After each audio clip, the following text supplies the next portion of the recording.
SC ఎస్టీలు హిందువులు car. ఈ అంశంపై సామాజిక, చారిత్రక మరియు మతపరమైన కోణాల్లో చాలా లోతైన చర్చ జరుగుతోంది. ఎస్సీ ఎస్టీలు హిందువులు కారు అనే వాదన వెనుక ఉన్న ప్రధాన కారణాలను మరియు వివిధ దృక్పథాలను మనం ఇలా అర్థం చేసుకోవచ్చు. వర్ణ వ్యవస్థకు వెలుపల అవర్ణులు. చారిత్రక సామాజిక నిర్మాణం ప్రకారం హిందూ మతం 4 వర్ణాలుగా విభజించబడింది. హిందూ మతం 4 వర్ణాలుగా బ్రాహ్మణ, క్షత్రియ, వైశ్య, శూద్ర విభజించబడింది. ఎస్సీలు వీరిని ఈ 4 వర్ణాలకు వెలుపల ఉన్న అవర్ణులు లేదా పంచములుగా పరిగణించారు. వర్ణ వ్యవస్థలో భాగం కానప్పుడు ఆము హిందువులం ఎలా అవుతామనేది ప్రధాన వాదన. పంచములు హిందువులు కారు అనడానికి బలమైన వాదన.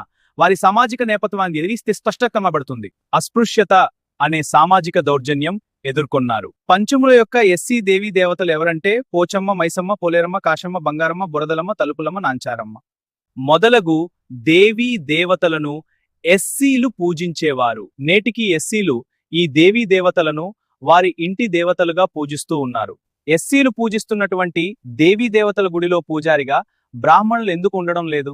పోచమ్మ, మైసమ్మ, కాశమ్మ, బంగారం, నాంచారమ్మ ఇలా దేవీ దేవతలయో దర్పించిన ప్రసాదము బ్రాహ్మణులు, వైశ్యులు ఎందుకు తినరు?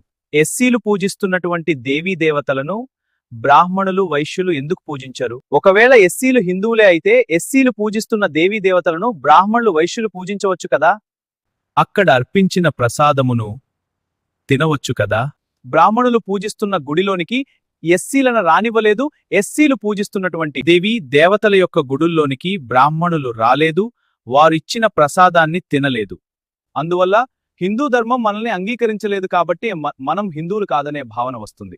హిందూ లేదా సనాతన ధర్మనే పిలువబడుతున్న వారు మనలనగా ఎస్సీలను వారి గ్రంథాలలో చండాలురు అని రాసుకున్నారు. హిందూ గ్రంథాలలో పంచముల అనే పదం నేరుగా కాకుండా చతుర్వర్ణ వ్యవస్థ బ్రాహ్మణ, క్షత్రియ, వైశ్య, శూద్ర పరిధిలోకి రాని వారిని సూచించడానికి చండాలులు, అంత్యజులు లేదా పంచమవర్ణం అనే పదాలను ఉపయోగించారు.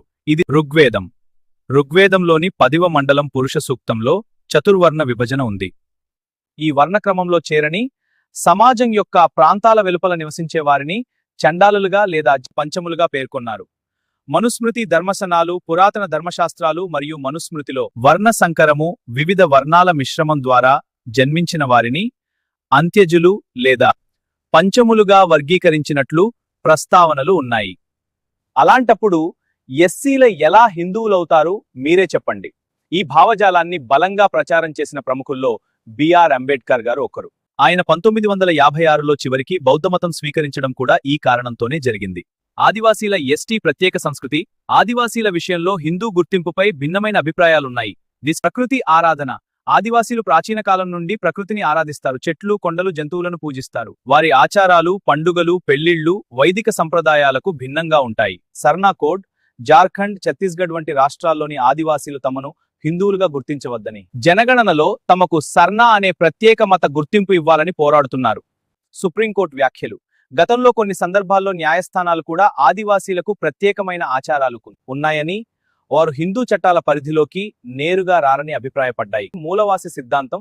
చాలామంది మేధావులు ఎస్సీ ఎస్టీలను ఈ దేశపు మూలవాసు అని పిలుస్తారు. ఆర్యులు రాకముందే ఇక్కడ ఉన్న ద్రావిడ లేదా దేశీయ సంస్కృతి వీరిదని, హిందూ మతం అనేది తరువాత వచ్చిన సామాజిక ఏర్పాటు అని వీరి వాదన.